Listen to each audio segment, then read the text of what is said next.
ఢిల్లీలో జాతీయ ST commission Hastinapuram corporator Sujatha Nayak కలిశారు. ఎల్బీ నగర్ ఎమ్మెల్యే సుధీర్ రెడ్డిని అరెస్ట్ చేయాలని కార్పొరేటర్ కమిషన్ కోరారు. తనను అవమానిస్తూ సుధీర్ రెడ్డి మాట్లాడిన తీరుపై కమిషన్కు ఆమె ఫిర్యాదు చేశారు.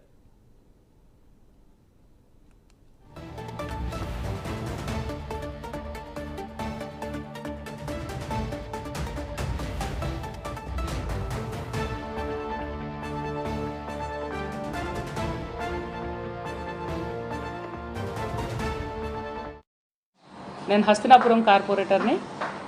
నా పైన ఎల్బీ నగర్ ఎమ్మెల్యే దేవిరెడ్డి సుధీర్ రెడ్డి గారు అనుచిత వాక్యాలు చేస్తూ నన్ను అవమానపరుస్తూ కించపరిచిన మాటలు చేసినప్పుడు మేము ఎల్బీ నగర్ పిఎస్లో కంప్లైంట్ చేశాము.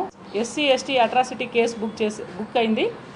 అదేవిధంగా నాకు న్యాయం జరగాలని ఎస్టీ కమిషనర్ గారికి నేను కంప్లైంట్ ఇవ్వడం జరిగింది. నాకు న్యాయం జరిగేంత వరకు నేను పోరాడుతూనే ఉంటాను. నాకు న్యాయం జరుగుతుందని నమ్మకంతో నేను ఢిల్లీ వచ్చాను. జాతీయ కమిషన్ గారు నాకు హామీ ఇచ్చారు, న్యాయం చేస్తామని చెప్పారు. నా పేరు బానస్ సుజాత నాయక్. నేను హస్తినాపురం కార్పొరేటర్ని.